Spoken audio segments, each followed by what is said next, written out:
Oi, gente, bom dia. Estamos aqui, né, via vídeo. Espero que vocês estejam seguindo as recomendações da OMS, as recomendações institucionais, estejam efetivamente em casa.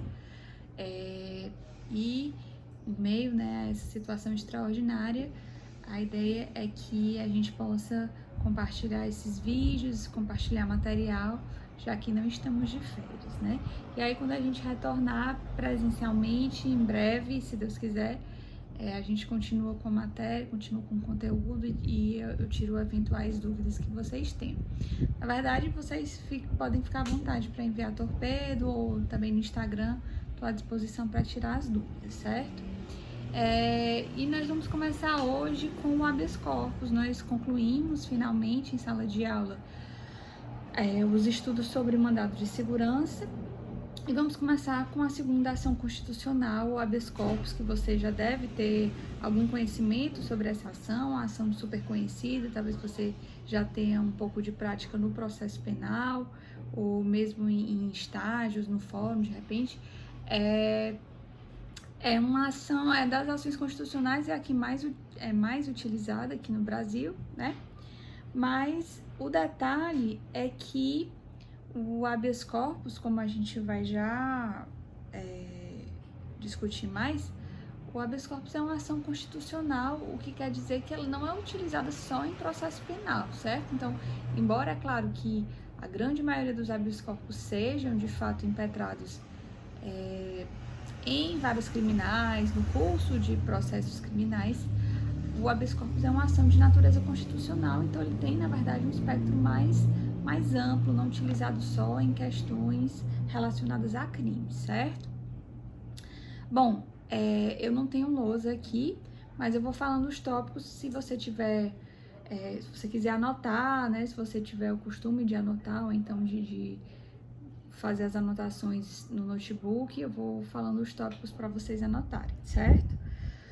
Vou começar com o tópico 1, com a definição e o fundamento constitucional do habeas corpus. Então, nós temos lá no artigo 5º, inciso 68 da Constituição, a previsão de que conceder-se habeas corpus sempre que alguém sofrer ou se achar ameaçado de sofrer violência ou coação em sua liberdade de locomoção por ilegalidade ou abuso de poder. Então, o primeiro ponto a ser destacado aqui é que essa palavra, habeas corpus, ela deriva de uma expressão em latim que significa que tenhas o corpo, né? Fazendo alusão à questão da liberdade, autonomia com o próprio corpo, autonomia ou liberdade de ir e vir, e em face de uma coação ilegal no direito de locomoção, você pode utilizar o habeas corpus como proteção constitucional, tá? E aí, o item 2 fica com o histórico, né? Você deve estar aí se perguntando ou não, né? Como foi que surgiu o habeas corpus aqui no Brasil, ou mesmo onde será que surgiu o habeas corpus em outros países? E a história começou com a Inglaterra, tá? Em 1215, na Carta Magna inglesa de 1215, havia uma previsão de que ninguém poderia ser preso sem prévia condenação, certo? Só tinha isso, ninguém poderá ser preso, né, sem o devido processo legal, digamos assim. Só que a Carta Magna, ela não fez previsão de qual seria o instrumento utilizado caso houvesse uma violação dessa regra, né? Ou seja, caso alguém fosse preso antes de ser condenado, sem o devido processo legal, a própria Carta Magna, ela deu o direito, mas ela não garantiu o instrumento para corrigir uma ilegalidade ou abuso de poder nesse sentido. Então, começou na Carta Magna só o direito da pessoa ser presa respeitando o devido processo legal, quer dizer, só quando houver condenação. Mas perdeu-se a oportunidade de criar um instrumento, né, para eventualmente corrigir uma coação ilegal ou uma prisão antes mesmo da condenação, né? E aí isso só veio, gente, mais de 400 anos depois, com o chamado Habeas Corpus Act, tá? Eu tô falando de 1679, também na Inglaterra, quando houve a criação dessa legislação a partir de pressão popular e tudo, reivindicações nesse sentido, o habeas corpus foi efetivamente criado como esse instrumento apto a evitar prisões ilegais. O detalhe é que nessa época era restrito apenas a prisões criminais, a processos criminais.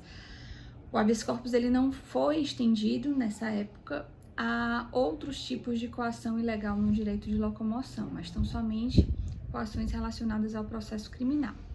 E aí a gente passa para uma outra etapa, que foi em 1816, então a gente teve uma evolução aí na Inglaterra. Em 1816 foi instituído o segundo Habeas Corpus Act, tá? E aí já em um novo contexto, em um novo cenário, o habeas corpus deixou de ser restrito apenas a processos criminais e passou a ser utilizado efetivamente para qualquer coação ilegal ou abuso de poder, né, relacionado ao direito de locomoção, tá? E aí, no Brasil, demorou, né, um pouquinho para essa situação chegar. Nós tivemos em 1832 a previsão no nosso Código Criminal da época, mas previsão constitucional foi apenas em 1891, certo? Agora, não sei se você vai lembrar, nós já falamos sobre isso em mandado de segurança.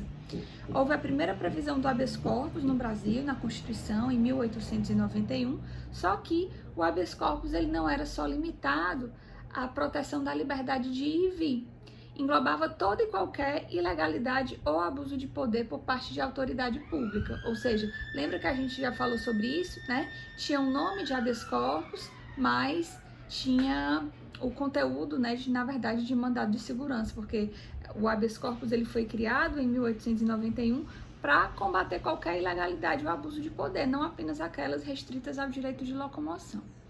E aí gerou-se com isso uma divergência na doutrina. Alguns autores, como Rui Barbosa, Pedro Lessa, Pontes de Miranda, autores que começaram a criar a chamada doutrina do habeas corpus, tá? E fazer pressão no sentido de restringir o habeas corpus apenas à questão da proteção da liberdade de locomoção, e aí deveria ser criado um outro instituto, que depois foi chamado de mandado de segurança, né? Para resguardar o direito do cidadão em face a outras coações ilegais do Estado ou de autoridades públicas.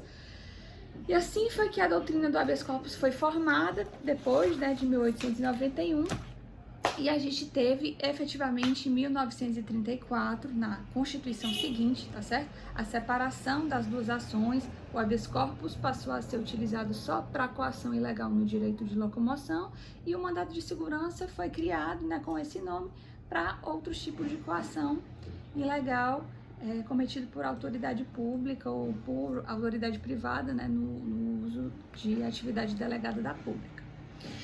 Bom, e aí nas constituições seguintes o habeas corpus foi respeitado, foi mantido, com exceção do período do AI-5 no final da década de 70, durante a ditadura militar.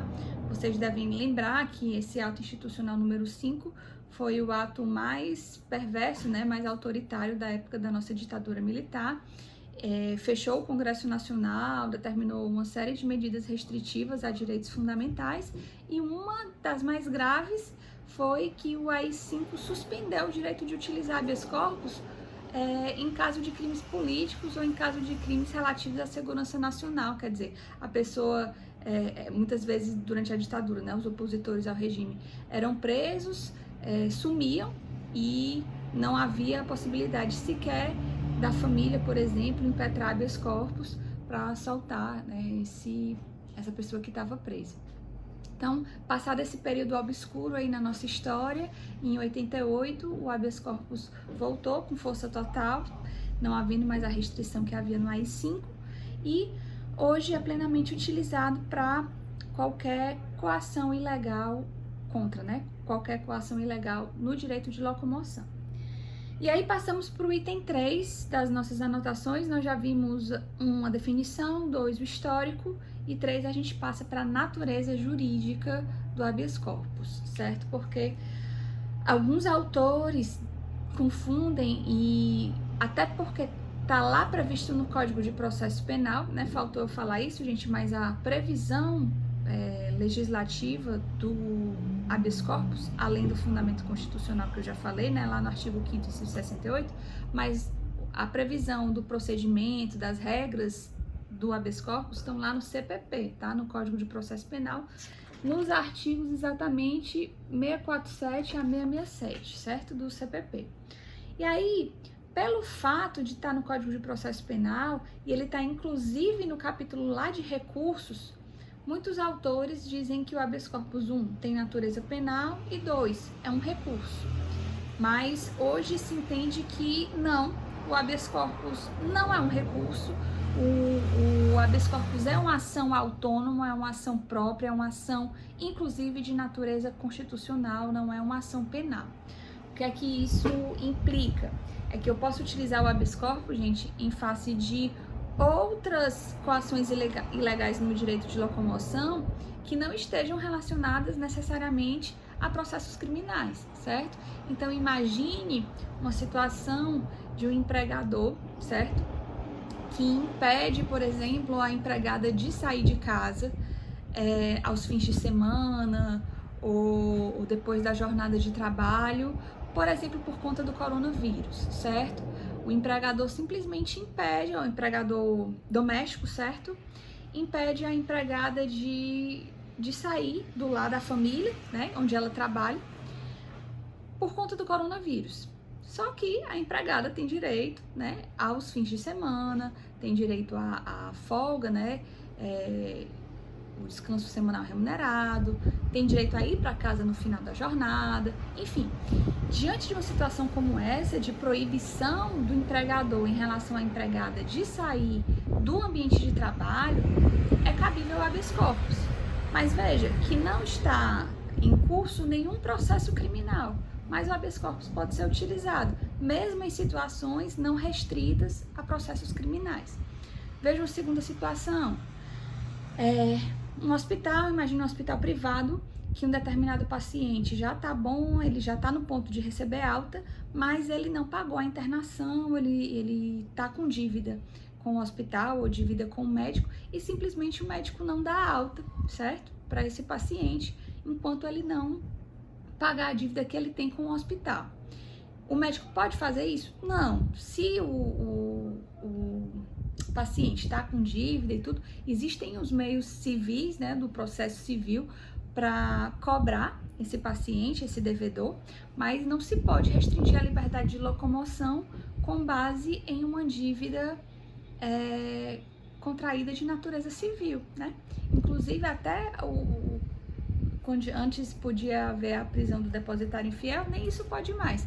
Então, não pode um médico, né, impedir a alta de um determinado paciente, restringir a sua liberdade de locomoção por um fator de inadimplência.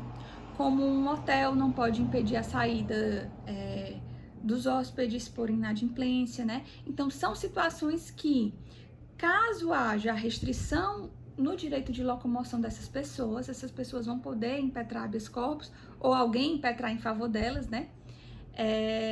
E aí a situação pode ser resolvida através do habeas corpus e veja que são situações não relacionadas a processos criminais em trâmite, tá certo? Então, embora é claro que, sei lá, mais de 90% dos habeas corpus no Brasil estejam relacionados a prisões criminais, né? Ou a prisões cautelares, ou a prisões, a pessoa que fica condenada por mais tempo do que deveria, ou tá preso por mais tempo do que deveria, enfim.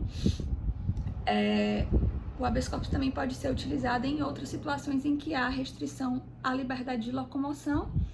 Por quê? Porque o habeas corpus não tem natureza meramente penal.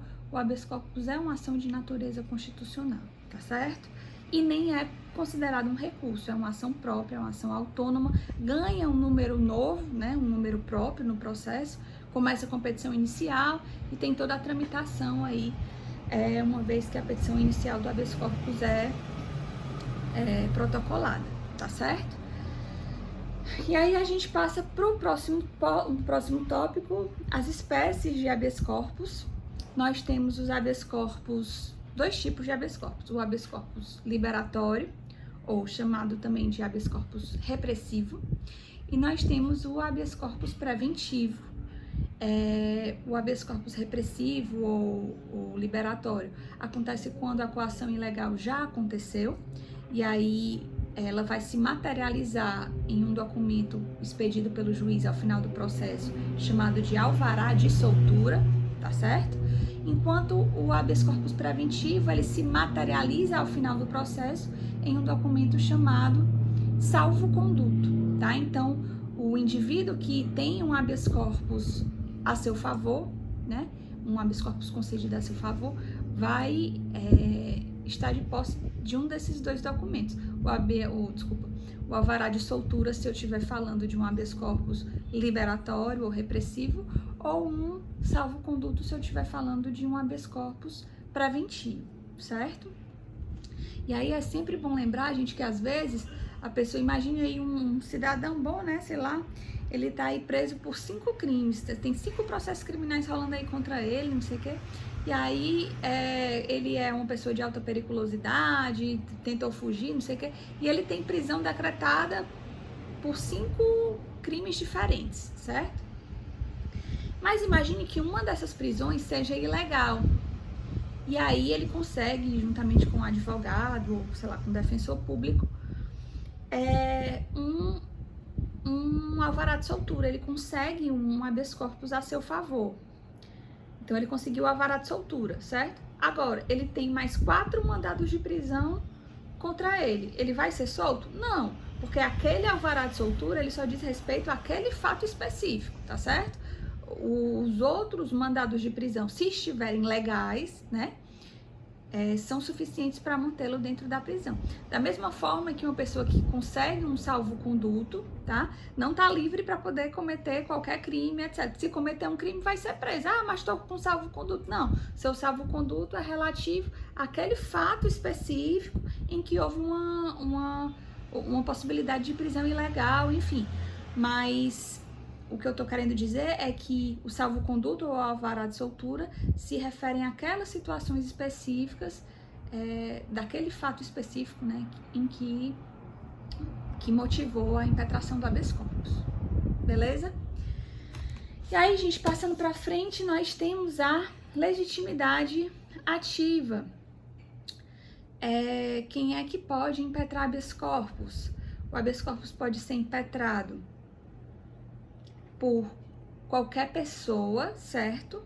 Física ou jurídica, a favor de alguém que é chamado de paciente, certo? Então, em habeas corpus vai existir 2 figuras, a figura do impetrante e a figura do paciente, certo? Paciente é aquela pessoa que está sofrendo a coação na sua liberdade de locomoção. É a pessoa que está presa ou a pessoa que está prestes a ser presa, tá certo? Só que imagine que se a pessoa estiver presa, muito provavelmente ela não vai ter condição de impetrar um habeas corpus em nome dela. Por isso, né, o Código de Processo Penal é muito claro ao dizer que existem 2 figuras dentro da legitimidade ativa. A figura do impetrante e a figura do paciente. O paciente, que é a pessoa que sofre aquela a coação na liberdade de locomoção, tem que ser efetivamente uma pessoa física, certo? Porque só pessoas físicas sofrem coação na sua liberdade de locomoção. Aliás, só pessoas físicas têm, né, liberdade de locomoção. Pessoas jurídicas não têm, tá certo? E o impetrante? O impetrante, gente, que é aquele terceiro que está impetrando o habeas corpus a favor do paciente, esse impetrante pode ser pessoa física ou jurídica, pública ou privada, tá certo? Por quê? Pode uma pessoa jurídica impetrar habeas corpus? Pode, mas não a favor dela mesma, a favor de um paciente que necessariamente é uma pessoa física. Deu para entender? Por exemplo, uma empresa que impetra habeas corpus a favor de seu sócio, certo? O sócio é a pessoa física, é o paciente. A empresa é um impetrante, pessoa jurídica. Deu para entender? Então é assim. Legitimidade ativa em habeas corpus, você tem que diferenciar o impetrante do paciente. O impetrante pode ser pessoa física ou jurídica, pública ou privada. E o paciente é que necessariamente é pessoa física, tá certo? Impetrante e paciente podem ser a mesma pessoa? Sim, nada impede que o paciente, se tiver condições de impetrar habeas corpus a seu favor, ele pode fazer, certo? Então, impetrante e paciente podem ser a mesma pessoa. E aí tem algumas situações específicas de habeas corpus que foram impetrados, habeas corpus polêmicos, que eu gostaria de mencionar aqui para vocês. Dois casos, na verdade, de dois chimpanzés. Chimpanzé suíça, na Bahia, tá? E aí o habeas corpus 833085, dígito 3, tá? Foi em 2005 na Bahia, para quem quiser anotar. E teve outro habeas corpus impetrado para salvar um chimpanzé chamado Jimmy, e isso foi lá no Tribunal de Justiça do Rio de Janeiro, julgado em 2011. Esses dois casos, gente, foi de habeas corpus impetrados em favor de dois chimpanzés que estavam lá no zoológico, sei lá, sofrendo maus tratos em uma jaula não adequada, enfim. E aí esses habeas corpus foram impetrados. No fim das contas, no primeiro caso, houve a morte do animal e aí não foi julgado, né? Houve a extinção por perda do objeto, mas o segundo desse do Rio de Janeiro foi julgado. E aí, o que foi que o Tribunal de Justiça disse? Que chimpanzé não é pessoa, né? E aí o Código de Processo Penal, a Constituição, são muito claros a determinar que o direito de locomoção é um direito da pessoa, tá? E aí não há legitimidade ativa, o paciente não é pessoa física, lembra que eu falei? O paciente tem que ser pessoa física. Então, efetivamente, esse habeas corpus ele foi extinto por falta de legitimidade ativa, tá certo?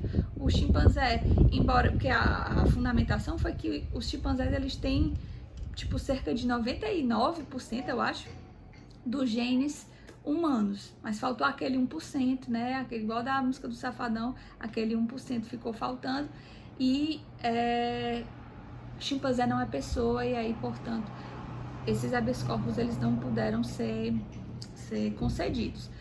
Na Argentina já tem um caso de habeas corpus concedido em fase para proteção de chimpanzé, mas aqui no Brasil não, tá certo? Aqui no Brasil só a pessoa tem direito de locomoção, certo? Outros casos interessantes que surgiram aí relacionados ao habeas corpus. Teve o habeas corpus do Lula, né? O habeas corpus, que na verdade não começou com o do Lula, tá? Desculpa aí. O caso do habeas corpus 126292, tá? Que foi quando em 2016 o STF mudou o entendimento a respeito da possibilidade de prisão após a confirmação da condenação em segunda instância, tá? Então, o STF tinha um entendimento até 2016, né, de 2009 até 2016, o entendimento de que era preciso o trânsito em julgado para que a pessoa pudesse ir presa, que a pessoa pudesse começar a cumprir pena. E em 2016, nesse habeas corpus que eu falei, que é o 126292, o STF mudou de entendimento e passou a admitir a possibilidade de prisão após a confirmação da condenação em segunda instância. E aí o habeas corpus do Lula, né, que é o habeas corpus 152752, foi em 2018, o STF manteve esse entendimento que havia sido firmado em 2016, certo? E aí esse entendimento foi reformado novamente em novembro do ano passado, tá? Em novembro do ano passado, o STF passou a determinar novamente a necessidade de trânsito em julgado para a pessoa poder começar a cumprir pena, para a execução da pena ser efetuada. Ou seja, de 2009 a 2016, o entendimento era que precisava do trânsito em julgado para a pessoa começar a cumprir pena, e aí isso é previsão clara da Constituição, sem dificuldade nenhuma. De 2016 a 2018, por força desse habeas corpus aí que eu falei para vocês, o 126292, que não é o do Lula, certo? Esse daqui foi de 2016, o do Lula foi em 2018. O entendimento de 2016 até novembro de 2019, aliás, incluindo o habeas corpus do Lula nesse meio, era de que a pessoa pode começar a cumprir pena depois da segunda instância, né, depois da confirmação da condenação em segunda instância, e em novembro de 2019 o STF retomou o entendimento que havia antes de 2016, ou seja, precisa do trânsito em julgado, certo, gente? Essa confusão aí na jurisprudência do STF, ela gera, né, uma insegurança jurídica, mas de fato houve agora, né, a partir do entendimento de novembro de 2019, o respeito, claro, ao texto constitucional, que era literal, né, não havia dúvida sobre isso, mas aí é uma outra discussão que a gente poderia fazer. O fato é que a diferença da decisão de novembro de 2019 para a do habeas corpus, gente, é que uma decisão em habeas corpus, mesmo sendo prolatada pelo STF, ela não tem efeitos vinculantes, elas não obrigam os outros tribunais abaixo do STF a seguir necessariamente o entendimento que foi dado pelo STF em habeas corpus. O habeas corpus, ele se refere àquela situação específica, aquele caso concreto, aquele caso daquela pessoa que está pedindo. E aí o habeas corpus é julgado caso a caso. Em novembro de 2019, foi julgada uma ADC. E aí depois a gente vai estudar. Faz parte do controle de constitucionalidade concentrada essa ação declaratória de constitucionalidade. Depois a gente vai estudar que quando o STF prolata uma decisão em ADC, ele resolve definitivamente, vai valer para todos os casos, não só vai valer para todos os casos e é uma decisão que deve ser respeitada por todos os tribunais abaixo do Supremo Tribunal Federal, tá certo, gente? Bom, esse vídeo já tá ficando grande, eu vou ficando por aqui. Vou gravar um outro vídeo ainda sobre habeas corpus, certo, gente? Boa tarde e até mais.